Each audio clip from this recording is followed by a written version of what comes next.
บ่ได้บวชเขามาว่าสิให้มาเล่นเด้ถ้าเป็นเน้นขาดทำวัดอยู่2 เทื่อนึงเด้แต่เป็นเน้นหน่อยแต่อยู่วัดสุวรรณวาสขาดทำวัดอยู่2 เทื่อถูกตีบ่ขาดอีกเลยล้างถ้วยล้างจานตะกี้มือเป็นชีหิตเบิดธรรมดาวะแต่มันเป็นวัดอำเภอเนาะพระนี่เห็นเองเป็นทุกอย่างเด้อ2 เทื่อเท่านั้นยังจื้อได้อยู่เทื่อหนึ่งถึกบ่ถึกจับได้เทื่อที่2ถึกจับได้ว่าบ่ไปทำวัดเฮ้ยเขาต้องห่วงแล้วหลวงพ่อใหญ่หลวงพ่อเสือฟาดเอาเคล็ดลาบเลยอยู่หันถึง3 ปีบ่เคยขาดทำวัดอยู่2 เทื่อแต่ขาดจังไปอยู่หม้องอื่นบัดนี้จังเป็นบ้านดอนกอยบ้านอื่นอีกเป็น5 ปีประมาณนี้แหละสิข้านกระซึกตัวอย่างผ้าโมเห็ดคิดว่าหัวดีสิดีบ่มันบ่ได้ดีเด้ซึ่งที่บอกนะจากซึกกระซึกตัวจะผ้ามูเล่นไหมบ่ได้เอาผู้ใดมาเอาใจไผเด้มาให้ฝึกวินัยมาให้ฝึกความอดความทนความพยายามตัวอยู่น้ำพ่อน้ำแม่พ่อแม่เอาใจมาอยู่นี่บ่ได้เอาใจเมื่อได้เข้มข้นยังเป่ากันนั่นดอกเนาะบ่ได้เข้มข้นเด้ แต่ตี 3ต้องลุกทั้งบัดเอาเองเราเตรียมตัวมาจัดอาสนะอันนั้นนี่เจ้าของเอาเองเป็นบุจัดอาสนะเจ้าของเองหม่องตั้งบาตรเจ้าของเองบิณฑบาตไปแล้วที่มันบ่ได้เป็นบ่ได้แม่นเก็บดอกไม้เก็บที่นอนปัดกวาดอุปถากพระเด้อุปถากพระ บ่ได้มันสบายแบบนี้บาทตะกี้กับบ่ได้มีสายพายเด้บ่มีเด้ทะลกบาทบ่มีสายพายไปจังสี่เลยโอ้ยถูกทรมานกว่านี้อีกในมือจักแม่หยัง เวลาเขาจะเอาใส่เขาห่อนๆก็ห่อนอยู่หั่นแล้วธรรมดาบ่อุตส่าห์เฮ็ดให้น้ำดีไปอยู่หม้องมันลำบากลงไป ก็เพราะว่าเขาเคยลำบากมาก่อนก็เลยว่าอยากให้ลำบากบ่ได้แม่นหักสู่ได้ก็บ่หักแมงแกคนเด้ เจ้าของบ่หักเจ้าของเองนั่นแหละเสียงหยอกกันแก๊กแก๊กอยู่คือว่าจักหยังอีกหยังนี่เนาะจะอยู่โดนเถาะเนาะเรื่องสั้นก็แต่เฮาอยู่ในวัดสุวรรณวาส3 ปีขาดทำวัด2 เทื่อแรกถูกจับบ่ได้เทื่อที่2เบ้อยังเจ็บ ไปยะธรรมดาบ่ลาบเลย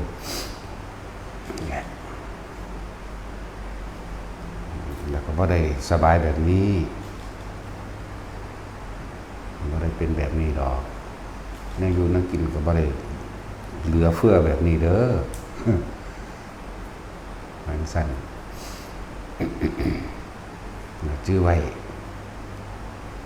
ฐานังกะออกไปด้วยความเต็มใจโลดบ่ได้มาเอาใจจักว่าล่ะแต่ในมีคนเอาใจเราหยามเด้อยากแง่มันบ่ได้วิเศษได้สิบอกให้เบิดนั่นแหละ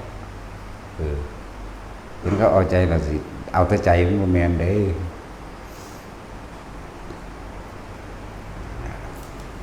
สบายสุดละอยู่นี่บวชนี่เฮามารักษาพระวินัยถ้าผู้ใดรักษาพระวินัยได้แล้วโอ้ยมันมีใช่ไปเลยครึ่งแล้วบ่เฮ็ดหยังก็ได้ว่าจะเฮ็ดนำพระวินัยเบิดบรรลุอรหันต์เลย อ่านเบิ่งดีๆเด้อ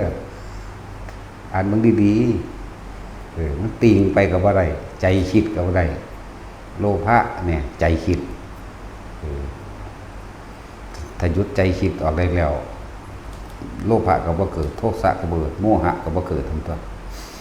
ถ้าพระวินัยตั้งอยู่พระวินัยก็คือมรรค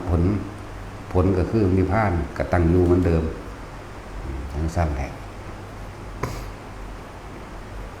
จังหวะเฮาเฮ็ดไปตามพระวินัยรักษาใจตัวเดียว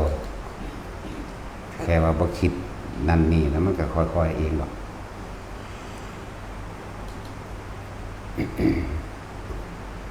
ทุกๆองค์ล่ะเป็นอย่างเคลื่อนให้อ่านอริยวินัยอริยะนี่แปลว่าผู้ไม่เบียดเบียนเด้อรินี่แปลว่าหยังอรินี่แปลว่าศัตรูศัตรูผู้อาฆาตยะมาคำว่ายะนี่แปลว่าย่านรู้เท่าทันศัตรูผู้อาฆาตก็คือรู้เท่าทันใจของเองนั่นแหละนี่ต่างหากยะก็คือมาจากคำว่าย่านนั่นแหละเรื่องอริยะผู้ไม่เบียดเบียนผู้ไม่ประทุษร้ายอริยะมันวินัยคือขอวัดปฏิบัติของอริยะของผู้บ่เบียดเบียนเด้สั่น แค่ว่าหาเครื่องอยู่แห่งตนมันทั้งพ้นไปดอกว่าต้องเอายังเข่าอีกว่าต้องเอายังออกว่าต้องเอาเข่าว่าต้องเอาออกอยู่แต่เฉพาะพระวินัยแล้วก็หาเครื่องอยู่นั่นแหละบางคนก็อยู่กับลมบางคนก็อยู่กับจุดอุณาโลมหรือความรู้สึกในกายเห็นอยู่แค่นี้ใจบ่คิดบ่นึกแล้วมันจะไปใส่วะคำว่าอนิจจังทุกขังอนัตตาผู้ใดก็เข้าใจเบิดเอาละเดี๋ยวนี้เหลือแต่ว่าเฮาสิอยู่แบบใดสิอยู่แบบประคองชีวิตไว้แค่ซ้ำตายนะนั่นแหละตะขาตัวตายมันก็ห้ามแล้วเนาะตะกี้เพิ่นบ่ได้ห้ามไง พระโคติกะตัวเป็นต้นบัญญัติเป็นอธิกรรมิกะบุคคลเรียกว่าบุคคลต้นบัญญัติกับหมู่เราบริษัทบริวารเพิ่นเองขาดตัวตายเป็น500พุ่นตัวจ้างผู้อื่นนำแล้วว่าขาดตัวตายก็เลยจ้างพราหมณ์ผู้หนึ่งแถมซ้ำถึงบ้านเขาสิงอีกพราหมณ์มันนั้นก็ดีบอกว่าท่านได้บุญแล้วแถมซ้ำได้อยู่ได้กินสุขสบายได้ทั้งผ่าได้ทั้งบาทแล้วก็ได้ทั้งของชำร่วยต่างๆเฮ็ดรถเพิ่นก็เข้าใจว่านั่นก็เฮ็ดล่ะภิกษุบางหมู่เราจะจ้างเขาขานั่นแหละแต่ว่าเพิ่นเข้าใจในอนิจจังอนัตตาเป็นเราแหละทรงชาติเขาชาตินึงก็ว่าไป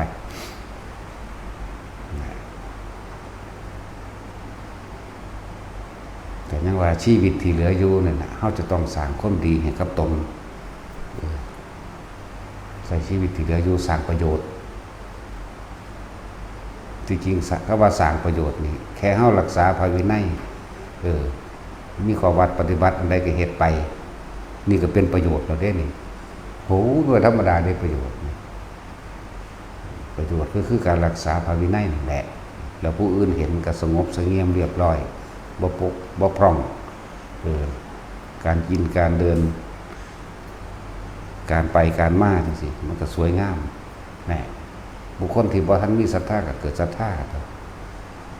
บุคคลที่ศรัทธาอยู่แล้วก็ยิ่งขึ้นไปอีกเป็นการรักษาพุทธศาสนาไปในตัวอยู่แล้ว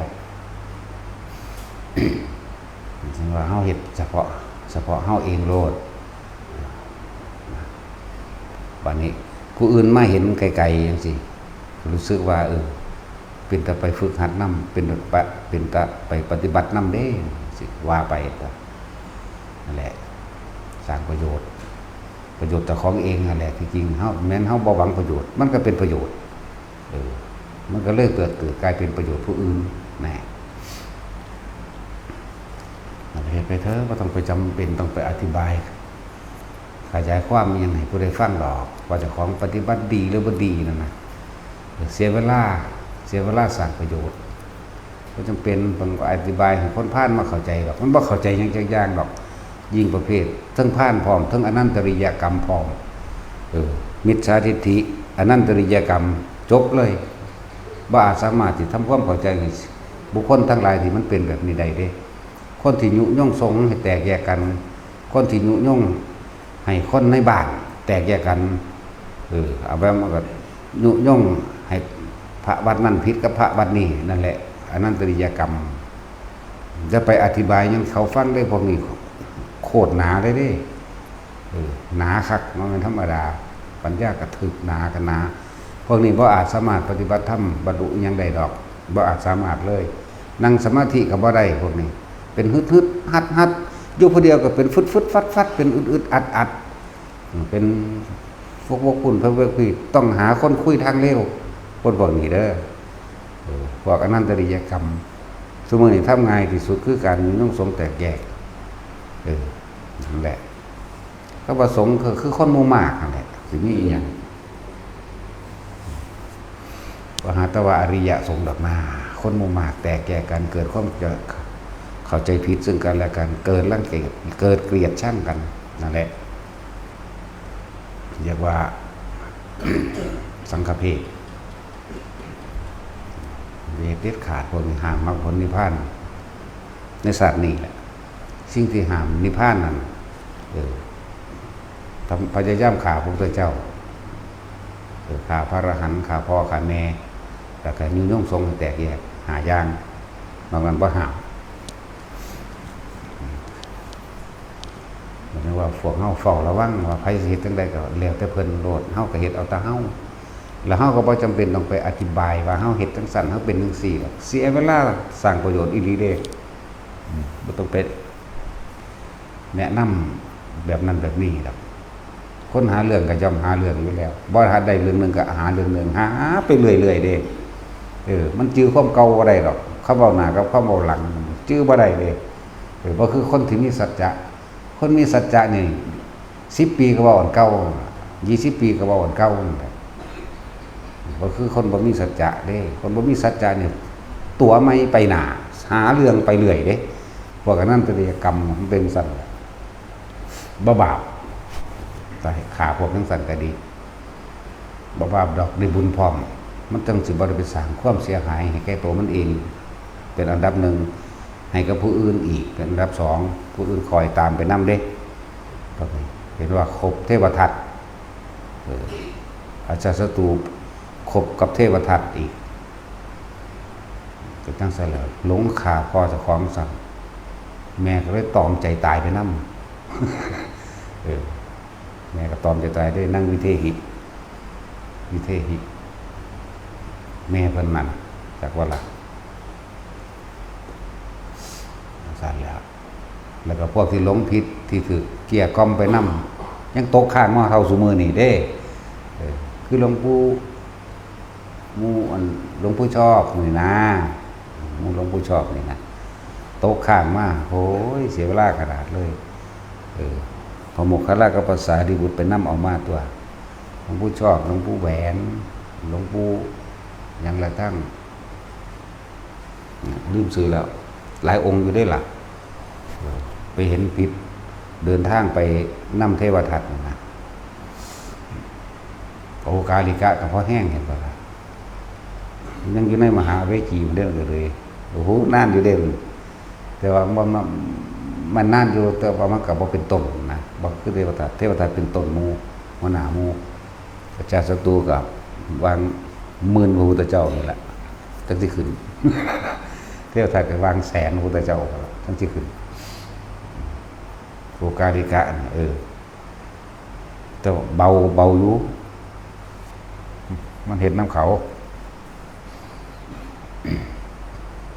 มันเบาเขาว่ามันบรรลุพันธุ์พระพุทธเจ้าดอกเสือที่ขึ้นเนาะแท็กซี่เอาบ่มึงมันจังได้เห็นพระพุทธเจ้าหลาย เห็นหลายได้บุญหลายว่าแม่นบอกเนาะ ต้องบอกว่าแต่ละคนเฮาก็เทศประจำอยู่ดอกว่าอาเสวนาจะพาละนั่งอาเสวนาไปว่าจะไปเบาพาละนั่งกับคนพาลอาเสวนาจะพาละนั่งจะพบคนพาลจะเบาจะสนทนาจะติดตามแม้มีเรื่องฝ่าวหนีโลดคุยนิดหน่อยทักทายเพราะนิดหน่อยหนีโลดเสวนาจะพาละนั่ง เฮามีจุดหมายเดียวเด้อนิพพานเท่านั้นอย่างอื่นบ่มีคือบ่กลับมาเกิดอีกอย่างเดียวเฮามีจุดหมายเดียววิธีปฏิบัติเฮาก็เฮ็ดอยู่วิธีเดียวนี่แหละรักษาลมแน่รักษาความรู้สึกในกายแน่นี่นี่เฮ็ดไปหั่นแหละจนเท่าตายบ่สิตายนั่งแล่นเข้าลมคือเก่าหรอกคนใจสิขาดมั้ยคนเกิดก็เกิดน้ำลมใหญ่มาน้ำลมนี่แหละเนาะบ่สิตายก็เบิดลมได้ล่ะที่ไปใส่เลยเนาะอะเขานั่นน่ะแต่ถ้าคนฝึกตนดีแล้วนั่นมันบ่มีปัญหาดอกฝึกเจ้าของอยู่ตลอดคือพวกเฮาฝึกอยู่เดี๋ยวนี้เนี่ยดิวดีเงียบไปเลยกับลมจักก็ล่ะอย่าลืมด้วยอานาปานสติอานิสงส์ใหญ่อานิสงส์มากอานิสงส์สูงสุดเด้บุคคลผู้ใดก็ช่างที่ทำให้บ่อยทำให้มากทำให้ชินทำให้เป็นดุจดัญญาณที่จะทำเวทนิยธรรมสามารถละความรู้สึกเวทนีน่ะแปลว่าเวทนาแปลว่าความรู้สึกนั่นแหละทั้งพอใจและไม่พอใจแม้กระทั่งการอุเบกขาเรียกว่าวิทิฏฐธรรมได้อรหันต์ในขณะที่มีชีวิตอยู่พวกทำเต็มร้อยสิซ่าหรือสิเร็วก็ขึ้นอยู่กับการเล็งของตัวเองนั่นแหละพวกทำ75%ได้อนาคามีจักว่าล่ะจังสั้นแหละมันเป็นลำดับของมันอยู่ดอกอันนี้เว้าให้เกิดความเล่าใจเกิดความมั่นใจนี่เป็นคำสอนของพระพุทธเจ้าเด้ว่าเฮาบ่ได้เว้าเอาเองเด้บุคคลผู้ที่อยู่ในลมหายใจนะอานาปานสติเป็นเครื่องอยู่เป็นวิหารธรรมนี่ทำให้บ่อยทำให้มากทำให้ชินทำให้เป็นดุจดัญญาณย่อมมีผลใหญ่มีผลมากทิฏฐธรรมเวทนิยธรรมได้อรหันตผลในขณะที่ยังมีชีวิตอยู่โดยปัจจุบันในชาตินี้ถึงแม้ว่านี่คือปัจจุบันชาตินี้บาดนี้บุคคลที่ทำลดลงมาจาก 75% ได้อรหันต์ในขณะที่สิ้นชีวิตฟังดีๆเด้อได้ตอนที่ยังมีชีวิตอยู่ดีๆนี่นะหนึ่งได้อรหันต์ในขณะที่สิ้นชีวิตพอดีสอง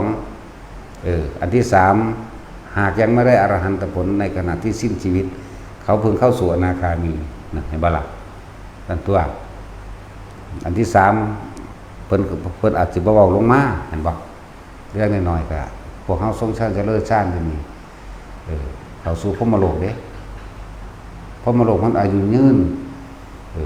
เฮาก็ฟังธรรมะเฮาก็ฟังอยู่แล้วนี่แหมฟังอยู่แล้วแต่ว่าเข้าใจอยู่กูเฮ็ดบ่ได้เข้าใจว่าล่ะ เข้าใจอยู่กูหังเฮ็ดบ่ทันได้บัดนี้ก็เลยมีการทรงชาติเจริญชาติทำได้มั่งไม่ทำไม่ได้มั่งแต่ว่าขณะนั้นยังมีผลมากอยู่เด้นั่นน่ะจิตสุดท้ายมันยังมีดอกเครื่องสะกิดใจธรรมะเกิดเองหรือเรียกว่าธรรมมันผุดขึ้นมาหรอกพันผุดขึ้นมาบอกให้คิดถึงองค์ชาติขณะจิตสุดท้ายแน่มันก็ปึ๊บไปเป็นพรหมโลกเดี๋ยวอาจจะได้สกิทาคามีหรืออนาคามีบ่แม่นหรือโสดาเด้ยังสั่นเลยนั่นแหละ เฮายังมีสิทธิ์ที่ได้ฟังธรรมขันต่อไปคือว่าบางพวกกับท่านพระพุทธเจ้าองค์ใดองค์หนึ่งขึ้นมาตรัสรู้เทศเดียวบรรลุแล้วบัดนี้ผู้ใดโสดาหรือสกิทาคามีอาจจะบรรลุอรหันต์ไปเลยก็มีหรือผู้บ่ทันได้รัตนตรัยจังซี่พวกตกข้างเทวดาหรือนั่นละเทวดานี่ได้รัตนตรัยบรรลุก็มีเด้แต่ขยับขันขึ้นไปก็มีเด้จากสมมติว่าได้ยุจาตุมก็ขึ้นไปดาวดึงก็ขึ้นไปเลยก็มีเด้แต่ว่าเพิ่นบ่ค่อยเว้ามันมีหน่อยเรียกว่าล่ะเพิ่นเว้าอยู่เด้แต่ว่ามันมีหน่อยเราอยู่เทศอยู่เพิ่นบ่เทศหลายเพราะว่าประเภทนั้นมันน้อยสังวายทุกคนมั่นใจโลดมั่นใจในตัวลมหายใจเจ้าของเองแหละบ่มีผู้ใดอยากให้ไผบังคับตัวเองต้องบังคับตัวเองตาแล้วคืออานิสงส์แห่งลมหายใจเข้าออกบัดนี้คนที่ปฏิบัติจริงๆนั่นน่ะถ้ามันจับลมหายใจเข้าออกได้แล้วเป็นแล้วอาการปิติก็เกิดแม่นบ่ล่ะนี่เฮาบอกเป็นอาการเป็นความรู้สึกเป็นลำดับของมันอยู่นี่บัดนี้เฮาใส่วิธีเทคนิคพิเศษนักเล่นสมาธิจริงๆมันต้องพลิกแพลงแปลงเป็นแม่นบ่ล่ะต ต้องพลิกแพลงแปลงเป็นเด้เพิ่นว่าข่มปิติเอาไว้ได้เข้าสู่การบรรลุธรรมก็มีกูคือบ่จับปิติเอาโลดแม่นบ่ล่ะฝึกอยู่แล้วอย่าให้มันเข้าลึกบ่ให้เข้าชานหรือบ่ให้ปิติกล้าจนเกินไปบางทีเฮาปิติกล้าเด้อบางทีนั่นขนลุกบัดตนบัดโตเลยเด้ปล่อยทั้งขนลุกบัดตนบัดเตอทั้งไห้ทั้งมีน้ำตาไหลออกความอันนั้นว่ามันกล้าเกินไปใจว่านี่บ่ได้คมไว้ในระหว่างปานกลางการคมในระหว่างปานกลางเวลาปิติมันเกิดมันเกิดขึ้นเลยได้บ่ได้จับลมก็ได้แต่ว่าวิธีที่จะทำให้เป็นปานกลางได้กลับมาลมปั๊บมันสิผ่อนลงมามันสิเกิดปัญญาในฌานจักว่าในฌานในสมาธิตรงนั้นอาจจะบ่นั่นแหละคำว่าปัญญากับมันพิจารณารู้แจ้งจริงๆตามความเป็นจริงของมันในระหว่างทำกลางนั่นแหละคือนั่งอันอีหยังละลี่นี่แหละแม่พระโสนกุติกนกะนะลืมเสือนั่งลี่นี่นะนั่นแล้วเพิ่นบ่ได้เห็นพระพุทธเจ้าได้เพิ่นสิไปออกลูกนี่ก็ล่ะในขณะนั้นยินเสียงเทวดาคุยกันอยู่เทิงหลังคาเสียงนี้แต่เสียงเกิดความขนลุกสยองเก่าขึ้นมาบ่แต่ว่าเพิ่นคมปิติเอาไว้ได้แล้วเพิ่นก็พิจารณาตามเห็นบ่ปิติก็ยังมีอยู่ฟังดีๆปิติก็ยังมีอยู่ยังเป็นขนหัวลุกบืบอยู่แต่ว่ามันบ่แห้งเพิ่นคมไว้แล้วเพิ่นก็น้อมระวังกลางๆถ้าสิตั้งใจฟังเสียงเลยก็เสียงนั้นดับไปหายไปก็เลยมาอยู่กลางๆระวังปิติกลางๆเสียงนั้นก็เลยชัดเสียงยักษ์นั่นน่ะเหมอวตารคุยกันเห็นบ่คุยกันว่าพระพุทธเจ้าแสดงธรรมว่าแบบนี้เขาคุยกันจบแล้วเพิ่นก็บรรลุโสดาบันนำนั่นแหละนั่งหลังจำบ่ได้หรอกนั่นแหละนี่แหละจังว่าในมือนั้นถ้าสิเทียบถึงว่าในพระไตรปิฎกที่บันทึกไว้นั่งอันนี้เป็นฝ่ายผู้หญิงที่บรรลุโสดาบันที่พระพุทธเจ้าแสดงธรรมที่แสดงธรรมจักในมือนั้นแต่ว่าบ่ได้ฟังจากปากพระพุทธเจ้าฟังจากเหมวตายักษ์กับอันสาไตคิรติยักษ์คุยกันเทวดานั่นแหละยักษ์ก็ได้คุยกันแล้วเพิ่นก็เลยบรรลุนำนี่คือผู้หญิงผู้บรรลุโสดาบันในมือที่พระพุทธเจ้าแสดงธรรมจักรส่วนผู้ชายก็เป็นพระโกณฑัญญะนั่นแหละมันเลยคู่กันอยู่แล้วก็คู่ตานานๆมันก็พลากออกไปแล้วไปอยู่ได้กับผู้อื่นแต่ว่าล่ะมันสั่นแหละเขาเจ้าก็เฮ็ดมานำกันเรื่อยๆแหละแต่ว่ามาพลากจากกันเพราะอันโกณฑัญญะอันเพิ่นส่วนมากก็ไปเป็นฤาษีซะมากกว่าแต่ว่าก็มีคู่ไว้ตั้งแต่เริ่มต้นแรกเริ่มต้นปรารถนาจะเป็นเลิศโดยแบบนั้นเลิศโดยแบบนี้หั่นนะมันหลายว่าละเอียดกันละไปเพราะสำนักแหละข้าวๆเอาให้ทุกคนชีวิตที่เหลืออยู่เป็นการ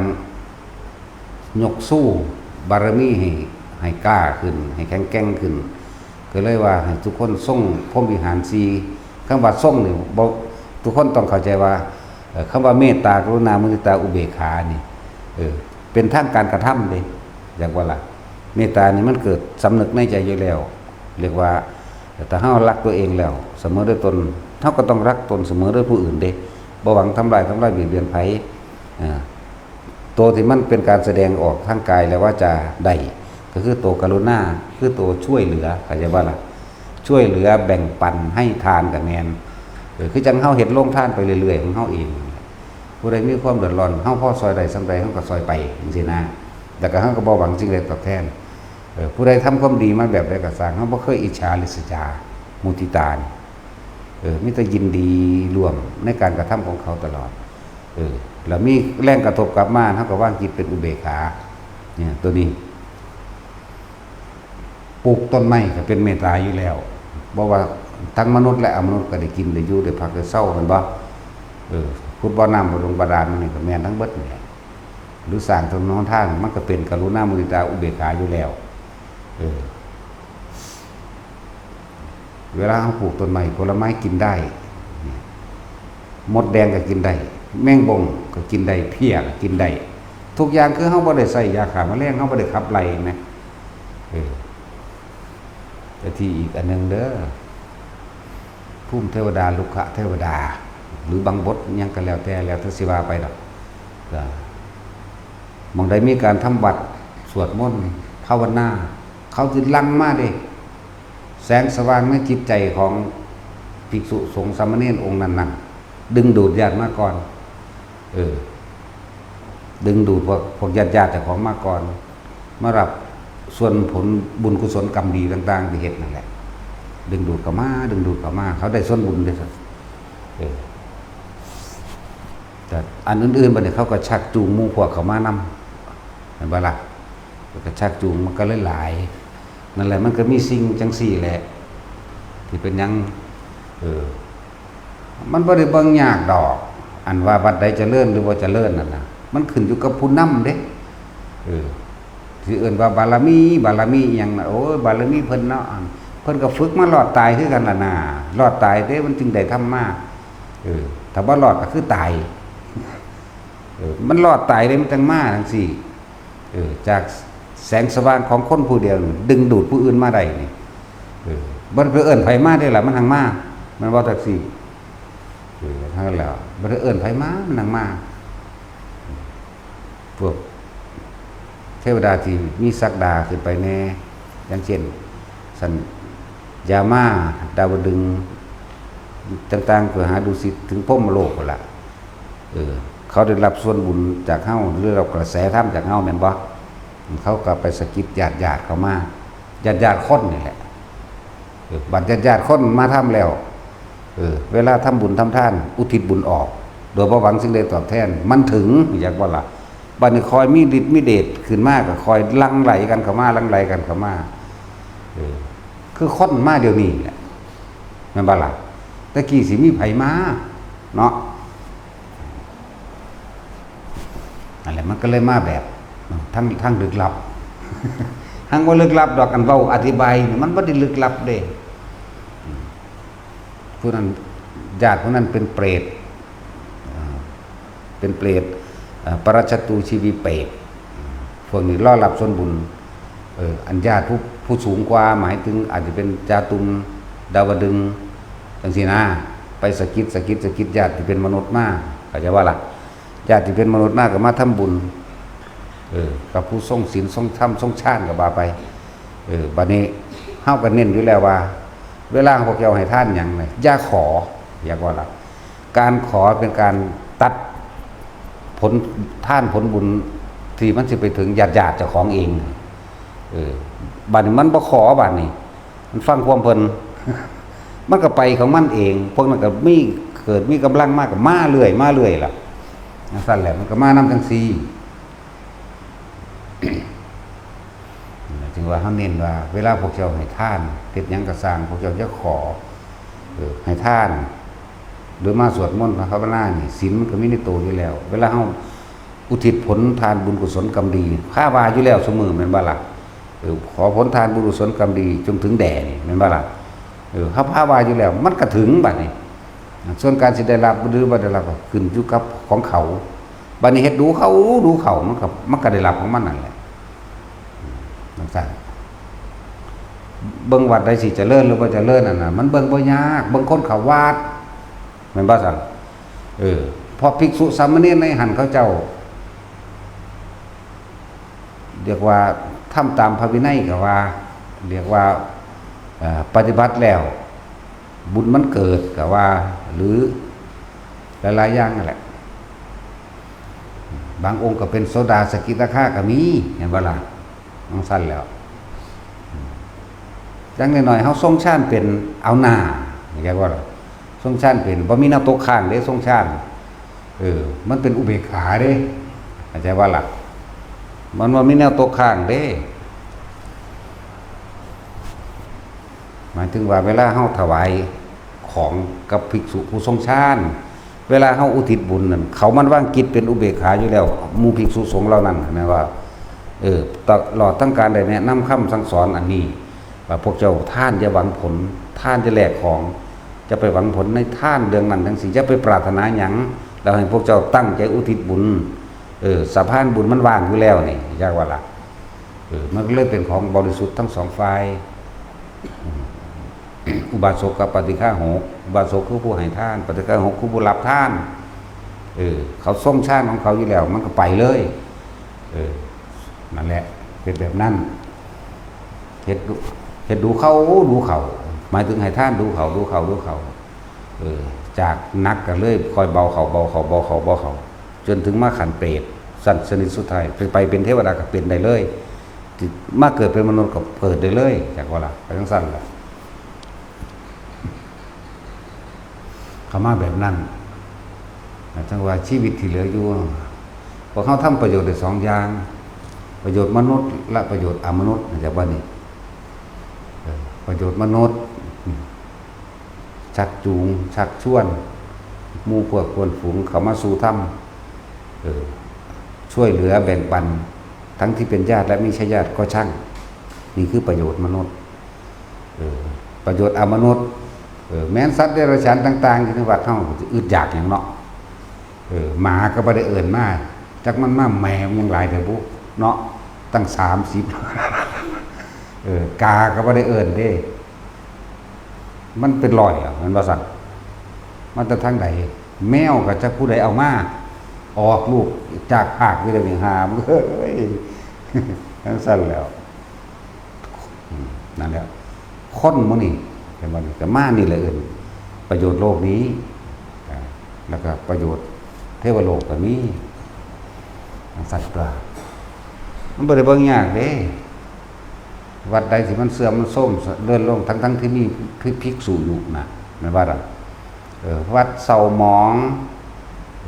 เพราะว่าหยังผู้อยู่ในวัดนั่นพอพากันฝึกหัดปฏิบัติอีหยังมันสิเอาหยังมาเหลื่อมใสของที่มีอยู่แล้วก็เสื่อมส้มเศร้าหมองลงไปเพราะว่าบ่เฮ็ดตามพระวินัยคนบอกก็บ่ค่อยเข้าสิเอาหยังไปเข้าเนาะมันบ่มีแนวดึงดูดมันบ่มีแม่เหล็กแม่ใจความสว่างภายในใจนี่พวกเขาบ่เห็นนี่มันกระจายจ้าออกไปมันก็คนกับเขามากตัวบัดนี้ภิกษุองค์นั้นอยู่ในวัดนั้นบ่เฮ็ดอีหยังก็คือคนธรรมดานี่ดีบ่ดีเลวกว่าอีกเนาะมันจะเอาหยังดึงดูดมากซั่นคนตายแถวนี้เห็นแลนมานี่เบิดนั่นแหละมันนี่โลดปั๊บพออย่างเสียงสวดมนต์เขาก็มีอยู่สู่มือแล้วก็ภิกษุทั้งหลายสิอยู่ในนี่หรือคนก็ตามทรงชาติอยู่ตลอดเอามันเป็นแสงสว่างออกเด้คือว่าผู้ทรงชาติใหญ่ๆแน่หรือว่าแจ่มแจ้งแน่เราสิเปรียบเทียบก็คือดวงจันทร์จังซี่แหมนอกนั้นก็มีอยู่กระพริบนิดๆหน่อยๆก็สร้างเหมือนดวงดาวจังว่าล่ะซั่นแหละเขาเห็นหม่องใดมันสว่างเขาก็มามองหันตัวเนาะห้วยหม่องใดมีอยู่มีกินก็ไปหม่องหันตัวเนาะจังซี่มันสิไปอยู่หม่องอดอยากบ่มีก็บ่มีเอาหยังให้กันตัวนี้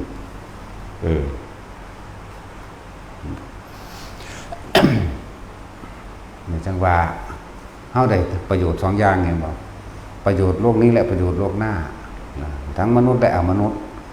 ประโยชน์คือประโยชน์ตนเองก็ได้รับความสงบเย็นเห็นบ่ซั่นบุญเกิดอยู่กับตัวเองตลอดบุญคือความสงบเย็นคือบ่กังวลกับไหว้เราร้อนในความอยากได้อยากดีอยากมีอยากเป็นนี่แล้วนี่แหละบุญเป็นจังซี่บุญอันเกิดจากสมาธิภาวนาบุญอันเกิดจากการสมถะภาวนาสมาธิภาวนาทรงฌานเจริญฌานนี่บุญอันเกิดจากสิ่งนี้บุญตัวนี้เป็นนามธรรมบุญตัวนี้ตาเฮาบ่เห็นได้แต่ว่าตาในมันเห็นอยู่แล้วมันก็แพร่กระจายออกไปเองสำหรับเบิดพระสงฆ์องค์เน้นเฮาอยู่นี่สร้างควายทั้งมันมีแสงสว่างในตัวเองอยู่แล้วแสงน้อยแสงใหญ่แล้วแต่อันบ่ล่ะญาติได้มาก่อนญาติเรื่องโลกทิพย์มาก่อนเบิ่นก็จังเอาญาติในโลกมนุษย์สมมุติว่าอย่างพวกเฮานี่ผู้มาฝึกหัดปฏิบัติเป็นผู้ทรงชาติได้บัดนี้ผู้อยู่ข้างบนได้รับส่วนบุญกุศลก็ไปสะกิดคนเทวดาองค์นั้นอาจสิมีแม่ ในหาศาสตร์ที่แล้วโอ้แม่กูเห็นว่าล่ะไปสะกิดให้มาทำบุญอยู่นี่เข้าใจว่าล่ะอย่างสั่นตัวนี่แหละคือความลึกลับทางบ่ลึกลับมันเป็นแบบนี้ที่มันมาที่แต่ละคนมานะมันสิมีความรู้สึกว่าอยากมาเด้ก็ญาติเจ้าของนั่นแหละอยากได้บุญก็เลยรู้สึกว่าอยากมาจากว่าล่ะมันก็เทศธรรมดาแหละด่าทุกคนด่าคนต้นต้องรู้เรื่องเนาะแต่ด่าหมามันบ่ได้รู้เรื่องได้หมาเนี่ยมันรู้จักว่าไผดีไผเลวได้มันเห่าอย่างเดียวเนาะเห่าแล้วกัดอย่างสั้นแต่ตัวกัดกับกัดตัวหนาคักแล้ว ตัวเห่ากับเห่าแต่เขาฟาดก่อนใส่กับแลนนั่นแหละมันไม่ได้เบิ่งยากดอกคนที่ลังไหลเข้าไปลังไหลเข้าไปหาผู้จังสันเนี่ยมันก็สังเกตเบิ่งเอาคือหลวงพ่ออินทวายยังสิวัดป่าหน้าคำหน่อยคนลังไหลเข้าไปนั่นแหละแสงสว่างคนแจ่มแจ้งมันว่าซั่นหลวงพ่อสุชาติจังสิแน่คนก็ลังไหลเข้าไปจังสิตัวหลวงพ่อปราโมทย์จังสิคนก็ลังไหลเข้าไปเนาะเพราะมันมีความสว่างในใจเขาเจ้าเองนั่นแหละมันตัดสินทรัพย์คนก็ลังไหลเข้าไปหวังสั่นตัวแสงสว่างไงแสงสว่างหน่อยมันก็มีเกิดขึ้นหลวงพ่อโสภาจังสิหลวงปู่บุญมาจังสิหลวงปู่เยื่อนไปจังสิคนก็ลังไหลเข้าไปหลวงพ่อยังอีกละอยู่วัดนี่นะมุกดาหารหลวงพ่อลั่นบอกแม่บอกว่า อยู่มุกดาหารเนี่ยนะผู้ไม่ห้าวไม่หวกอย่างนี้นะนั่นแหละคนก็ลั่งไหลเข้าไปหาเพิ่นเพิ่นอยู่ซื่อๆเขาสิไปเด้เนาะพวกเทศบักละลายอยู่นี่ก็มีหลายอยู่เด้คนคือบ่ไปพี่มันอยู่ทางในพี่อยู่ในความบริสุทธิ์ใจของผู้เพิ่นเป็นผู้นำหมู่พี่เด้จากว่าล่ะขนาดบางพวกได้รับมรดกจากครูบาอาจารย์อุปชาตายเนาะได้รับวัดบากใหญ่วัดกระเสาหมองว่ามีคนเขาว่ามีคนทำความสะอาดว่ามีคนปัดคนกวาดก็จะของนั่นบ่ดีเองอันบ่ล่ะมันสั้นตัวสิเอาอีหยังไปดึงดูด พอพันแห่งแสงสว่างเพิ่นก็ถือเอาดวงอาทิตย์เป็นใหญ่กว่าหมู่แม่นบ่ล่ะเราก็มากก็จังความเป็นดวงจันทร์เนาะแล้วก็ดวงดาวต่างๆนี่เปรียบเทียบมันสั่นตัวมันมีความมืดมันเข้าสิไปอยู่บ่มึงคือบ่ไปแต่สิอยู่นำหมู่นี่ ก็ไปซะที่ล่ะหั่นพากันหาสื่อตะเลกเล่นตะเลกความอยากเต็มสมองอยู่นั่นแหละเต็มหัวใจอยู่นั่นแหละเสี่ยวยังดึงดูดคนแม่ว่าล่ะมึงอยากไปอยู่บ่ซั่นเอาดีๆเด้องวดนี่ตัวนี้นะว่ามื้อละ4เทื่อเพิ่นบ่แม่นบ่ไอ้แน่นอนเอาแน่นอนสิมันสิไปอยู่บ่บ่ต้องซั่นแล้วก็ไปต้องพวกเดียวกันนั่นแหละที่บ่ไปเด้นั่นแหละเพราะว่าบ่มีเทวดาทั้งหลายเขาไปหุ่มไปล้อมคนเลยบ่คนอย่างอื่นๆคนทำบุญแท้ๆก็เลยบ่ไปมันมีแต่ผีกับผีหุ่มกันคนกับคนประเภทเดียวกันเด้ภาษาอันห่มผ้าคนหัวซื่อๆเนาะอันบ่ล่ะกับคนคือกันนั่นน่ะผีบ่ไปแต่ผีบ่ไปก็เศร้าหมองเบิดสังเกตเบิ่งโลดมันเลยสิมีจังซั่นแล้วเว้าเรื่องพระพุทธเจ้าก็ได้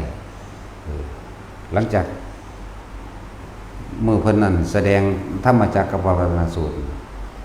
ไผเอาบรรลุหลายกว่าหมู่เทวดาได้บรรลุธรรมหลายกว่าหมู่แม่นบ่ล่ะสั่นตัวแล้วก็ตลอดทั้งว่าการทำขออัดขอทำต่างๆที่มงคลละสูตรเกิดขึ้นได้นั้นคนมันเถียงกันมาถึงเท่าใดแล้ว12ปีทะเลาะเบาะแว้งกันเรื่องอันใดเป็นมงคลบางคนก็ว่าภูเขาบางคนก็ว่าต้นไม้นั่นไม้นี่วานนั่นวานนี่เห็นบ่ล่ะบางคนก็ว่าสัตว์แขวสัตว์เรียกว่าคือแขวงูตันนึงนี่นะแข แขวสัตว์แขวเสือแขวสร้างนั่นนี่จักว่าจังสั่นล่ะว่าเป็นมงคลมื้อนึงเทวดาทั้งสี่สว่างจ้ามาถามพระพุทธเจ้าว่าพุทธเจ้าก็ตัดมงคลสูตรให้ฟังเสวนาจะพาลนังปฏิตานันจะเสวนาบูชาจะปูชนียนังมาแล้วก็พุทธเจ้าเป็นเผ่าพันธุ์ของดวงอาทิตย์นะแม่นบ่ล่ะแสงสว่างมันเกิดขึ้นแล้วทำได้เกิดขึ้นแล้วนั่นแหละอุทปาทิอาโลโกไม่ใช่ว่าแสงสว่างได้เกิดขึ้นแล้วนั่นว่าดวงตาแห่งปัญญาได้เกิดขึ้นแล้วต่างๆเทวดาเขาก็สุ่มมาใส่กันเขาก็ไปสะกิดญาติเขามาหาเห็นบ่ล่ะเขาต้องสั่นเลยคิดเบิ่งเอาเด้อนั่นแหละหลายๆอย่างถ้าเฮาปฏิบัติดีปฏิบัติชอบสักอย่างบ่ต้องย้านไผสิมาบ่มาหังด่าหังหลายเนาะแต่คนเลวเนี่ยถ้าว่าด่านี่เจ็บใจเด้เพราะว่าเขาสังสมแต่สิ่งเลวพวกจิตใจต่ำซ่าเลวซ่ามนี่เป็นจังซั่นเด้บ่ได้ฮู้จักว่าโอ้ยศูนย์เพิ่มกูก็ศูนย์นอนนี่บ่ได้คิดว่าสิเอาออกเด้บ่ได้กำหนดรู้เด้บ่ได้กำหนดรู้ว่าเจ้าของกำลังทุกข์กำลังโมโหกำลังเครียดมีแต่สิกำหนดว่าเฮ็ดใดกูสิเอาคืนได้เท่านี้นึงดินั่นแหละคือนิสัยอุปนิสัยสันดานของเขาสะสมแต่แนวเลวเขาบอกดีปานใดก็สร้างกูสิหาแนวเร็วๆล่ะมาขัดงานจากว่าล่ะมันสั้นมันบ่ได้เกี่ยวกับห่มผ้าเหลืองดอกห่มผ้าเหลืองดีแน่จักน้อยว่าได้รักษาวัดไว้จักน้อยก็ได้นอนเฝ้าวัดเปรียบเสมือนตุ้นดังว่าคนรับจ้างเลี้ยงงัวพอได้กินขี้งัวแล้วนั่นแหละหลังจากกินขี้งัวลงโลกมนุษย์แล้วก็ลงไปกินธาตุไฟอยู่ในโลกอันตนรกอันเรื่องจริงเด้นี่บ่แม่นเรื่องปลอมเด้นี่แต่เขาก็มีอานิสงส์อยู่นะอานิสงส์เขาได้สร้างสมอุปนิสัยในทางบวชฮอดเวลานั้นเวลานี้มันเป็นอยากบวชโลดแต่ว่าทางปัญญานี่จักมันสิจังใดนั่นแหละของไผของมันนั่นน่ะ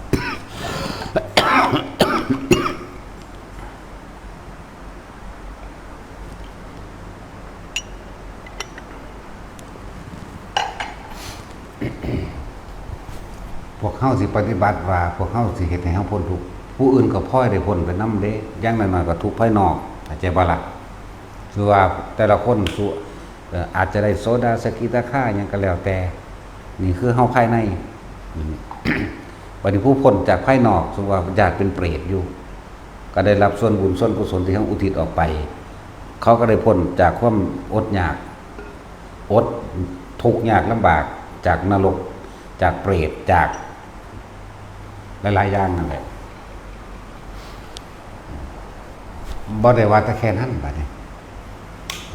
เฮาพ่อเด็กอีที่อยู่อาศัยแล้วญาติต่างๆก็พ่อได้อาศัยกินข้าวกินน้ำนำเด้อันนี้เว้าเรื่องคนนี่แม่นบ่ล่ะบ่จักที่ทางสิไปทางใดปัจจุบันก่อนเนี่ยก็ได้กินอยู่บางคนก็มาโดยบ่มีทางไปแม่นบ่เลยมาตั้งโตอยู่วัดแข็งแรงดีแล้วก็ออกไปสู่ใหม่ ออกไปสู่กับกองกิเลสใหม่เนาะอันนี้เว้าสู่ว่าคนผู้นี้มาอยู่วัดนี่ได้ถึงที่อยู่อาศัยดีแล้วบางที่หมู่พวกหรือญาติๆตกทุกข์ได้ยากมาอยู่น้ำกูก่อนเป็นหยังนั่นว่าก็เพราะได้กินข้าวกินน้ำผีก็คือกันก็แบบนั้นแหละโลกวิญญาณต่างๆก็แบบนั้นแหละบ่ได้ต่างจากคนเด้เอาจักสินั่นแหละตอนนี้คือว่าเมสซี่ผู้ใดผู้หนึ่งฟังธรรมเข้าใจธรรมะรู้ดีแล้วปุ๊บสักส่วนหมู่มากก็แบบนั่นแหละแต่ว่าสักส่วนหมู่มากบางที่หมู่ตกทุกข์ได้ยากคือน้ำหม่องหลายอะไรหลายหม่องหม่องนี่ดีเด้เป็นที่สัพพยะเด้เป็นที่สบายอันนั้นอันนี้สะดวกกระส่วนกันมาตัวผีมันกระส่วนแบบนั้นแหละ แล้วก็ล่ะมันบ่ได้ต่างจากคนเด้ บางที่ก็ได้เป็นที่พึ่งพาของลูกของหลานนั่นบ่ล่ะเขาทุกข์ยากจังซั่นจังซี่บ่มีข้าวตู้ข้าวกินจังซี่ขอแน่ อันนั้นอันนี้แน่สงเคราะห์แน่เขาก็ให้ไหมก็นี่แหละก็แบบนั้นแหละพ่อเข้าใจวันนี้อ่านชีวิตออกวันนี้แม่นบ่ล่ะแล้ววันนี้คือว่าผู้นั้นมาเขามาอยู่ในวัดล่ะตัวเองกับปฏิบัติดีขยันมันสวดมนต์ภาวนาทรงสร้างเป็นนั่นนี่เป็นคนบ่มักตำหนิติเตือนผู้อื่นเป็นคนบ่หยังเบิ่งไปคนที่เขามาฝึกหัดปฏิบัติทำกันก็อยากอยู่ใกล้เด้เขาเย็นนั่นบ่ล่ะเมื่อเขาเย็น ผู้นั้นก็ฮักผู้นี้ก็ฮักได้บ่นี่เขาก็เฮ็ดน้ำดีบางที่มีเรื่องเดือดร้อนอื่นๆอันเป็นลูกเต่าและหลานในภายนอกเกิดความทุกข์เขาก็ซอยได้ล่ะแม่นบ่เขาบ่อยากให้ลำบากใจบ่อยากให้ทุกข์คือจังหมู่พวกเขานี่ล่ะผู้นั้นเป็นนั่นเป็นซอยกันเด้ก็แบบนั้นแหละโอ้ยเฮ็ดจังไดลูกตกทุกข์ได้ยากขอมาอยู่พึ่งพาอาศัยน้ำแน่ก็ได้อยู่เนาะกับผู้มาอยู่ก่อนปฏิบัติดีก่อนคำว่าปฏิบัตินี่บ่แม่นต้องสิเพ่งเอาแต่ตัวนี้อย่างเดียวดอก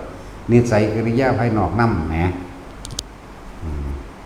เรามักเฮ็ดน้ำคนเราซอยเหลือคนเราอันนั้นแล้วนี่บ่ค่อยเว้าให้ผู้ใดดอกแน่บัดนี้อยู่นำกันนานๆแล้วมันรู้จักอุปนิสัยเนาะคนเขาก็เคารพนับถือเขาไปเอาเองแม่นบัดนี้มีเรื่องตกทุกข์ได้ยากอาจจะเป็นญาติลูกเต้าเล่าหลานนั่นนี่ต้องขอความช่วยเหลือเขารู้เรื่องนำเขาก็ซอยได้ล่ะแม่นบ่ล่ะแล้วผู้ใดเป็นหนี้เท่าใดเขายังใส่หนี้ให้ก็ยังมีแหมแม่นบ่ล่ะเพราะว่าหยังคนผู้นี้มันเสียสละเฮ็ดเพื่อหมู่พวกเฮ็ดเพื่อหมู่คนส่วนมากบัดนี้เขามารู้เบื้องหลังเอ้าเพิ่นยังเป็นหนี้อยู่เพิ่นยังเป็นนั่นนี่เขาใส่หนี้ให้เลยก็มีแหมบักเท่าใดแสนเด้ทั้งสั้นแล้วคือจังคนคือแม่ยิ้มเล่าอันเอาหน้าตัวเองเข้าไปเอาที่ดินตรงนี้ออกมาแม่นบ่ล่ะเอาที่ดินตรงนี้แต่ของเป็นหนี้แท้เด้บัดนี้600,000 กว่าเด้เนาะบัดนี้คนพวกเขามีกำลังอยู่แล้วมีรวยอยู่แล้วเขามาฮู้จักเอาคนผู้นี้คือกล้าเสียสละเพื่อผู้อื่นแท้กูมีเท่าใดมี10 ล้าน20 ล้านซ้ำนี่กูสิขอส่วนบุญนำเขาบ่ได้บ่ใส่หนี้ให้เลยจังซี่แหละก็จังซี่แหละว่าปฏิบัติดีปฏิบัติชอบทั้งภายนอกและภายในภายในคือกว้างขวางจิตใจเอื้อเฟื้อภายนอกก็เฮ็ดน้ำคนอยู่ว่าซั่นบัดนี้เขาก็ไม่เห็นเบื้องหลังว่ามันเป็นแบบนี้เขาก็ยังซอยเลยกันนี่แหละมันก็มาแบบนี้แหละพวกเฮาคือกันต้องบอกว่าปฏิบัติไปไปมันเด้อจะว่าให้กันเนาะแล้วว่าให้กันความนั้นความนี้ ให้อยู่ด้วยความสมัครสมานสามัคคีกันเป็นนามันหูจักอยู่ภายในนี่แหละแต่ละคนว่าผู้นั้นดีเด้จังซั่นนี่เด้อจะยุ่งกับเพิ่นเด้อผมบ่ปากก็เว้าผู้ใดง่ายๆเด้จังซี่นะอยู่นำกันนานๆแล้วหันหูจักอุปนิสัยเมื่อหูจักอุปนิสัยแล้วมันก็เป็นที่รักถ้าผู้เป็นที่สร้างก็มีผู้ช่วยไกลมันเด้อมันหายๆแม่นบ่ล่ะเขาจะไกลจากหนีเด้เขาบ่อยากอยู่ใกล้เด้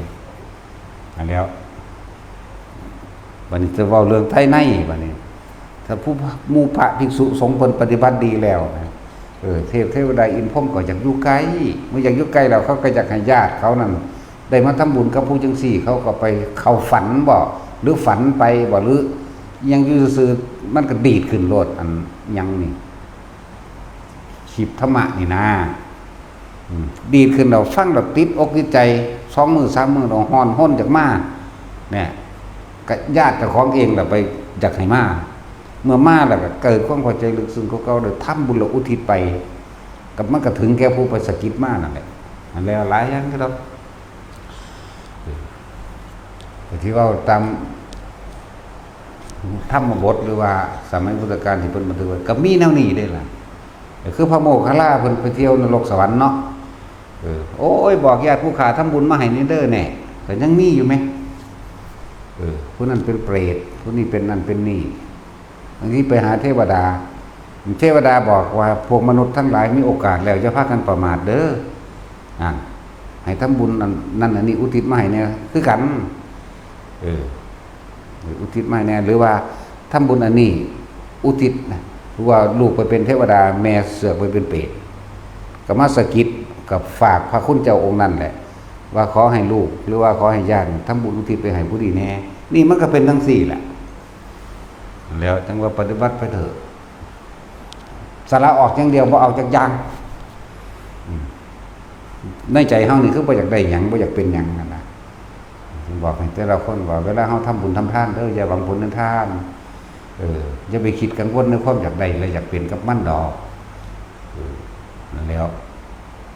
แต่ว่าหวังผลในทานบ่มีจิตผูกพันในผลทางทานแล้วบ่มีการสังสมความอยากได้อยากดีอยากมีอยากเป็นหยังแล้ว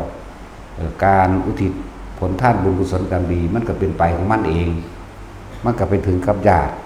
ผู้ถึงทุกขั้นได้รับแล้วก็รับผู้บ้านได้รับมันก็ข้างอยู่หันแหละดูเขามันก็มีกำลังของมันเองสั้นแล้วหลายได้ล่ะแต่สิเฮาสิเว้าเรื่องของเฮาเองเนี่ยเยอะแยะผู้นั้นเป็นพ่อผู้นี้เป็นแม่ผู้นี้เป็นพี่น้องผู้นี้เป็นจังซั่นจังซี่เอาไปดูเขามันก็พ้นทั้งตัวเนาะสั้นแล้วคือจังเฮาอ่านมาในประวัติหลวงปู่จันทราเพิ่นซอยแม่เพิ่นพ้นนรกเนาะหลายปีเติบอยู่เด้ล่ะอยู่ในโลวะนรกพุ่นน่ะเขาก็โอ้ยอุทิศบุญเท่านั้นได้อยู่บ่ได้อยู่เย็นเข้านึงอุทิศเท่านั้นอุทิศเท่านี้บัดสุดท้ายมันก็พ้นขึ้นว่าจนว่าเกิดท่านกันได้นั่นประวัติหลวงปู่จันทราหยังก็วัดเขาอ้อบ่คนละนี่ก็มีลักษณะนั่นแหละหลายอยู่ดอกแต่เฮาได้อ่านนั่นนี่แต่เฮาจะเอามาเทียบว่าแต่ท่านสิเว้าเรื่องของเฮาก็มีแต่เรื่องของเฮาคนบ่เห็นนำเนาะเพราะเรื่องของผู้อื่นก็พอได้อ่านมาได้ผ่านมาเหมือนกันอยู่จังซี่ก็มีนั่นซะแหละอีกอย่างนึงคือเรื่องพระมาลัยจังซี่ผู้ใดได้อ่านบ่ปุ๊บเนาะแล้วทราบนิดๆหน่อยๆพระไล่เที่ยวนรกนั่นแหละคล้ายๆกันกับพระโมคคัลลาน่ะทำอะไรเที่ยวนรกโปรดสัตว์นรกด้วยซั่นมันไปทางใดมันก็คอยเย็นไปจังซั่นแหละแต่สิว่าอีกอย่างนึงเหมือนเทียบกันกับว่าคือหลวงปู่มั่นเพิ่นว่ากระแสเสียงสวดมนต์ของเฮาเองดังลงไปฮอดเย็นชั่วขณะก็ยังดีหมายถึงญาติเด้จากบ่นี่ญาติเฮาผู้สิได้รับเห็นมั้ยเย็นชั่วขณะหนึ่งก็ยังดีที่เพิ่นเปรียบเทียบไว้นะสวดในใจไปเท่าใดล่ะดังไปเท่าใดล่ะเสียดออกเสียงพอประมาณที่แรกพันโลกธาตุสวดให้ใจเนาะเสียดออกเสียงพอหมื่นโลกธาตุสวดออกเสียงเต็มที่หาประมาณไม่ได้แม้นรกก็ได้รับจังซี่นะเปรียบเทียบเพิ่นเปรียบเทียบไผล่ะได้รับญาติเฮาเองเขาจะบ่ญาติเฮาเองนะคือว่าสวดไปเถอะเฮ็ดไปเถอะคือเอาวัตถุกอย่างแล้วเฮาเฮ็ดอยู่เดินสวดมนต์เฮาก็เอาสวดมนต์เฮาก็สวดมนต์คือการแสดงธรรมของพระพุทธเจ้าเด้อเป็นการสาธยายคำสอนพระพุทธเจ้าคนเป็นๆถ้าบ่ได้เรียนบาลีแม้นสิแปลบ่ได้ก็ช่างเถอะบาดสิตายมามันต้องแปลได้หรอกไม่ใช่ว่าล่ะมันต้องแปลได้ดอกนะว่าทุกคนขยันเฮ็ดไปเถอะมันบ่ไปไสดอกเฮาก็เป็นของเฮาเองแม่นบ่พ้นแล้วเฮาก็ต้องไปรับผลของมันคือเก่าแม่นบ่อยากได้มันก็ไปรับคือเก่าแม่นอยากได้ดีบ่ได้อยากว่าล่ะความโลภมันตัดเนาะมันบ่อยากได้ทางใดหรอกนั่นจังซั่นมันสิไปไสก็จะของเฮ็ดเองถ้าจะของบ่พ้นมันก็ไปรับของเก่าคือตัวดอกเป็นเทวดาก็อิ่มทิพย์คือจังนั้นเรื่องเขาเจ้าเขียนอุปมาอุปไมยเปรียบเทียบผู้ใดใส่ข้าวใส่บาตรคือมันเป็นอายหอมท้วนๆหรือว่าใส่กล้วยกับกล้วยสุกใสเพราะซำนี้น่ะเขาเจ้าอุปมาอุปไมยเปรียบซื่อๆดอกเวลากินบ่ไปนั่งกินคือเฮาดอกนึกซื่อๆมันก็อิ่มแล้วอิ่มในสิ่งที่เจ้าของเฮ็ดไว้นั่นแหละว่าอยากกินกล้วยเด้ก็อิ่มโลดกล้วยหอม อยากกินขนมเด้มันก็อิ่มโลดแล้วสั่นว่ามันบ่แม่นไปนั่งกินคือคนดอก นึกก็อิ่มเลยคำว่าอิ่มทิพย์กินอาหารทิพย์ก็เจะของได้เฮ็ดไว้นั่นน่ะมันนั่งบ่ไปตั้งใส่ลายอยู่ดอกแต่ว่าเขาเจ้าเปรียบเทียบให้มันเป็นภาพซื่อๆมันอิ่มก็อิ่มโลดเทวดาเรื่องกินอาหารก็มีเด้เนาะในตำรานะมันเป็นหยังคือลืมฮะมันเสพกามเข้าใจว่าล่ะมันบ่รู้จักเด้มันกำลังมั่นกับอันนั้นอยู่ พุ่นหลุยลงไปใส่นรกพุ่นได้ว่านี่มันอยากหลุยลงไปพุ่นเด้ ลืมก็มีการจุติมีตั้งหลายรูปแบบเลยการเคลื่อนที่ออกจากที่เดิมน่ะตกใจกับเกิดเป็นมนุษย์แล้วก็มีว่านั่นแหละที่พาเหตุเอาเบิดทุกอย่างการสร้างถนนหนทาง ก็เพื่อความสะดวกสบายบางผลในถ้ำคือพระนิพพานเหมือนเดิมจากวันนี้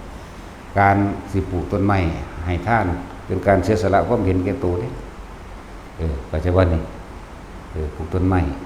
แล้วก็สัตว์ก็ได้กินคนก็ได้กินทั้งมนุษย์และอมนุษย์ต้นไม้บางต้นที่มันมีแก่นมีอย่างพวกที่เป็นสัมภเวสีหรือเปรตหรือนั่นน่ะเปลี่ยนภูมิเป็นลูกขะเทวดาอยู่ต้นไม้เลยเด้อยากว่าล่ะนี่มันประโยชน์มากมายเลยพระเหตุดินนี่กันให้ท่านน้ำมันนี่ทั้งมนุษย์และอมนุษย์นั่นแหละได้ทั้งเบิดพวกเข้าก็ได้กินได้อาบพวกสัตว์ทั้งหลายพวกมดพวกแมงพวกอีหยังต่างๆพวกเสียนดินพวกไส้เดือนมันนั่น พวกหลายๆอย่างให้เฮ้ยมันได้กินเบิดนะจักว่านกจักว่าหนูจักว่ากาจักว่าสัตว์ต่างๆที่เป็นหมามันนี่เราก็ได้กินสั่นตัวเฮ็ดไปต้นไม้คือหัวใจของโลกเลยต้นไม้คือลมหายใจของโลกกว่าอันนี้ส่งประมาณบ่ได้เด้อทุกคนต้องว่าถามตัวเองแล้วว่าแต่ละคนเคยปลูกต้นไม้นั่นโดยบ่หวังสิ่งใดตอบแทนบ่ท่านก็บ่ให้หวังสิ่งใดตอบแทนปลูกต้นไม้ก็บ่หวังสิ่งใดตอบแทนพวกเฮาปลูกอยู่เฮือนเฮาเป็นจังได๋หวงอยู่ว่าซั่นเนาะปลูกบ่ฮู้ก็หวงกันแต่คนรักแล้วก็คิดอยู่ซั่นน่ะหน่วยสิงามจังซั่นหน่วยสิใหญ่จังซี่พันนั่นพันนี่เนาะถ้าเพียขึ้นมาหาเนี่ยมาสีดโลดแน่เอายาฆ่าแมลงฆ่าเราซั่นแหละสว่าปลูกม่วงดีบ่ดีทั้งคนบ่ปลูกหรอก พอดีพ่อแม่ปันมุ่นให้มันมีต้นม่วงห่วงฮอดพี่น้องเจ้าของเอาไปขายเนาะนั่นแหละบ่รู้ชีวิตชีวิตมันเอาชีวิตฝากไว้นะมันมะม่วงกระดันนะมะม่วงกระดันบ่เขียบหลอด สั่นละหลายอย่างถ้าพอมาได้ยินได้ฟังธรรมอันนี้นะโอ้ยพวกเจ้าสิไปตกอยู่ใส่พวกเจ้าคงจักอยู่ว่าตาสินเนี่ยขุดมาจากใต้ขุมนรกเลยจากว่านรกมันมี8แต่ว่าตาสินอยู่16 คิดว่าตายแล้วสิไปใส่นี่บ่ได้รู้เรื่องหยังแม่นเบิดละมื้อนี่ขุดมาจากขุมนรกเบิดนั่นแหละเพิ่นเข้าใจว่าไปทำบุญไปตะวันพระหางบ่แม่นไปทำบุญไปเว้าพื้นกันเป็นตั้งปิ่นโตไว้แล้วปุ๊บหรือว่าบางสู้ว่าพวกไปทำวันศีลวันพระตะกี้เนาะบ้านๆเนาะตั้งบาตรเลี้ยงไว้เด้แม่นบ่ล่ะเอาข้าวใส่ปักๆๆๆทั้งคุยกันไปนำสวงช้างอยู่แม่นบ่ล่ะว่าพื้นกันเราเดี๋ยวก็เว้าอวดผัวบางทีก็เว้าพื้นผัวเนาะอวดลูกอวดเมียไปก็ดีสวงช้างใส่กันไม่ว่าไปทำบุญหรอกมันบ่เป็นบุญบุญคือความสงบภายในใจของคุณนี่แหละจังว่าผู้ใดมาหม่องนี้ให้เบิ่งตัวอย่างเด้ให้เบิ่งผู้อยู่ก่อนเป็นตัวอย่างเด้บ่แม่นดอกๆเล็กๆจากย่างโบยพุ่นเบ้พี่หรือคุยกันอุ้มอิ่มนี่มื้อนั้นอดุลกับอันตะโอบอกถึกให้ขนาดมาโดนแล้วเด้นั่นโอ้ยยังบ่มีสมองอยู่เนาะคุยกันอุ้มอิ่มอยู่ว้ายคุยหาแมงยังโดดเด้ จังซั่นแล้วแต่อยู่นี่เฮานั่นน่ะคือจังหันเฮาตอนถวายพระเขาจังหันนั่นเนาะพวกบ่มีหน้าที่หยังเบิ่งลมหายใจเจ้าของพวกนั่งเบิ่งลมหายใจเจ้าของอยู่หั่นแหละจับจุดอุณหภูมิทรงชาติเจ้าของเองอยู่หั่น พวกมีหน้าที่ถวายถาดพระเก่าอาหารก็เฮ็ดไปพวกมีการส่งก็ส่งไปพวกรับก็รับไปบ่แม่นมาคุยกันอุ้มอิ่มเด้โทรศัพท์ก็บ่ให้เปิดอีกนั่นแหละครับเพราะว่าอยากให้มันเข้าใจอยากให้มันเป็นมันต้องเป็นบุญแท้ๆเรียกว่าอันที่เฮาเห็นอันทั่วไปนั่นน่ะไปเว้าเพิ่นกันอยู่ในวัดนั่นแหละพวกกันแม่ครัวจะถาดว่าเขาก็จะสิร้อยเอาแน่ก็มีอยู่ให้หั่นแหละเนาะทั้งเทื่อก็จมมาเนิ่นถาดนั่นแหละอันนี้จักเอามาหยังนี่จังซี่ก็เอามาทิ่มหั่นว่าเด้เนาะจังซี่ก็มีแล้วก็เว้าพื้นกันที่มีหยังเด้ถ้าว่าจัดดอกไม้ใบพระซั่นแต่ผู้ใดผู้หนึ่งจัดแต่ก็บ่แล้วต้องกูนั่นซั่นแล้วสิเป็นอยู่บ่ล่ะนั่นแหละบอกให้ได้รู้ได้เลยว่าเจ้าอาวาสวัดนั้นน่ะมันบ่ได้อบรมสั่งสอนอุบาสกอุบาสิกาผู้เข้าไปฝึกหัดปฏิบัตินำแม่นบ่เอาหัวหน้าเป็นแนวใดลูกน้องก็เป็นคือกันนั่นแหละอุปนิสัยแนวใดก็ได้นั่นแหละนั่นแหละคบกับใครย่อมเป็นเหมือนดุจดั่งบุคคลผู้เป็นเช่นนั้นแหละดีเด้แม่นบ่ล่ะอยู่นี่ถ้าบ่ได้นิสัยเฮาก็ไล่หนีโลดเด้เวลาทำหยังก็สร้างก็ทำจริงๆเวลาคือให้อันใดมาฮู้ว่าอันใดควรอันใดบ่ควรเด้แต่คนที่มาทางอื่นเฮาให้โอกาสอยู่เทื่อนึง2เทื่อแต่ก็ฉลาดนี่ล่ะเบิ่งเขาคือเงียบแท้เนาะถ้าผู้อันมากก็สังเกตเบิ่งผู้เขาอยู่ก่อนตัวบ่แม่นลูกย่างผุ่นลูกย่างพี่คือบักอันนั้นเป็นได้2เทื่อกลางคืนมาก็จักฟุกๆฟิกๆไปพุ่นกลางเช้ามาก็ฟึดๆฟัดๆเดี๋ยวก็ไล่พุ่นตัวสั่นแล้วคือ2เทื่อแต่ที่3ก็ให้ไปบ่เบิ่งหมู่บ่บ่ตกบ่เบิ่งบ่เขาคือตุ้มหุบยิบๆอยู่ของไผของมันแท้เนาะสั่นแหละผู้มีถวายจังหันจังหยังก็เฮ็ดไปผู้ทรงเอาล้อมาไว้ก็เอานะผู้ขนขึ้นขั้วก็ขนขึ้นไปตัวอันนี้ก็ย่างโบเวอยู่ผู้เดียวผู้คุยก็คุยบ่ได้เด้ให้โอกาสอยู่อันคุยทั้งเท่ากับว่าเคยได้ดูเนาะเสร็จเลยนั่นแหละเบิ่งภูเขาเจ้าอยู่ก่อนตัวนั่นแหละวัดใดก็สร้างคุยกันสิกันดีบ่ดีเจ้าอาวาสส่วนหมู่คุยบอกพื้นคนซ้ำเนาะเอามันเท่านั้นเอามันเท่านี้ไปเลยเด้อันนั้นแหละมันบ่งบอกถึงว่าผู้นำมันเองบ่มีศีลบ่มีธรรมผู้นำบ่มีศีลผู้นำบ่มีธรรมเด้นั่นน่ะเพราะฉะนั้นก็เจริญคนเขาเป็นร้อยเป็นพันคือเฮาตัวเนาะดังนั้นโอ้ยวิตผีกับผีอยู่นำกันจังซั่นแหละมันสิเอาอีหยังไปเนาะจังว่าเว้าความต่างๆให้ฟังว่าที่มาเป็นหยังวัดว่าอารามเขาเจ้าคือเจริญคือรุ่งเรืองคนก็หลายคนก็หลายแล้วคนหลายๆนี่เขาเจ้าคืออยู่นำกันได้เห็นบ่เพราะเขาเจ้าเฮ็ดสิ่งเดียวกันก็ขึ้นอยู่กับผู้เป็นหัวหน้าแนะนำให้เบิ่งเด้อเบิ่งผู้รุ่นพี่เขามาก่อนเฮ็ดจังไดบ่แม่นมาสิเวกๆวากๆอยู่เฉพาะตนเองอุปนิสัยเก่าอันในบ้านจะเอามาให้มาฝึกให้มาละหยังละความเห็นแก่โตนั่นแหละสิเป็นละหยังอันแล้วมันสิแหละจังว่าพวกมาที่หลังก็เบิ่งผู้เขาอยู่ก่อนบ่แม่นสัตว์มาแต่อันเก่าเจ้าของเนาะติดอุปนิสัยเก่าๆที่เคยเฮ็ดมาถ้าเฮาด่าก็ถ้าว่าเครียดเด้จริงๆมันบ่ได้ด่าเด้เนาะถ้าเพิ่นตีคือตีโดยเมตตาน่ะคือพ่อแม่ตีลูกนั่นแหละเขาบ่ได้สั่งเลยเขาตีนั่นน่ะแม่นบ่ล่ะใครก็บ่ขาดโดยกรุณาตีโดยเมตตาขาโดยกรุณาเด้ลักษณะนั่นแหละผู้ใดมาที่หลังสิให้เบิ่งผู้เขาเจ้าอยู่ก่อนเด้อเบิ่งสังเกตซะก่อนบ่แม่นว่าแต่ว่าเว้งๆว่างๆมาโหลดมาหยอกกัน คิดจากรับโทรศัพท์คิดจากโทรศัพท์คิดจากเว้าหยังก็เว้าจังซี่จะมาหาเฮ็ดบ่ซั่นก็บ่ต้องมายากหยังวะเนาะนั่นแหละบ่ต้องมาถ้ามาลักษณะนั้นก็ผู้ใดที่ว่าเจ้าของรู้ดีแล้วบรรลุแล้วอย่ามาเด้เพราะว่าเฮาบ่รู้หยังประเภทนั้นคือสิมาบวชจังซี่แหละมาฮอดสอนหมู่มาตั้งแต่ขึ้นรถบ้านเจ้าของพุ่นมาฮอดไปเที่ยวสอนหมู่อยู่ซั่นโอ้ยมันเป็นโรคประสาทอันนั้นเดี๋ยวเบิ่งอันพอสอนเขาผู้ถือสอนมันนั่งเสยอยู่เขาเบิ่งร่มเขาเนาะ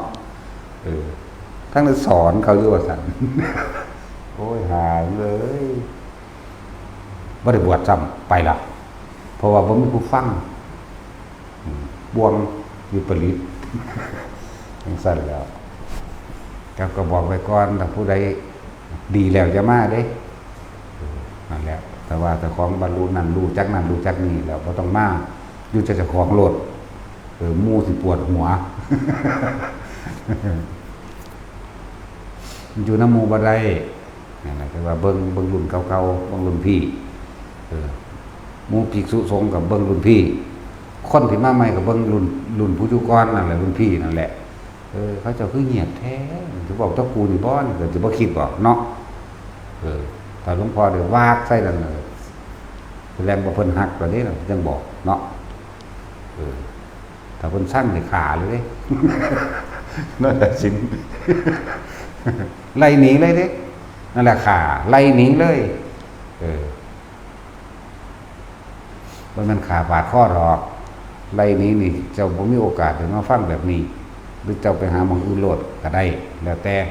คือหม่องนี้มันบ่ดีแล้วล่ะไปเป็นหม่องอื่นนะความหมายเฮาหลายอย่างคนบ่ทันได้เข้าใจตัวเองคือพวกรู้หลายๆนี่รู้แต่ผู้อื่นเนาะทั้งบ่รู้เจ้าของเด้เอาแต่ความรู้จำนั่นแหละมาเว้าให้ฟังแต่มันอยากทำมากก็คือกันผู้ใดเว้าเก่งเฮาปล่อยให้เว้าเด้อ๋ออยู่นั่นแหละอยู่นั่นแหละดีแล้วเด้สั่งแหละเอาสมาทาน